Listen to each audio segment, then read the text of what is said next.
أعوذ بالله من الشيطان الرجيم.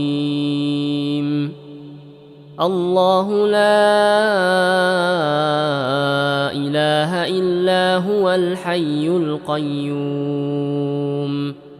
لا تأخذه سنة ولا نوم له ما في السماوات وما في الأرض من ذا الذي يشفع عنده إلا بإذنه يعلم ما بين أيديهم وما خلفهم ولا يحيطون بشيء من علمه إلا بما شاء وسع كرسيه السماوات والأرض ولا يئوده حفظهما وهو العلي العظيم.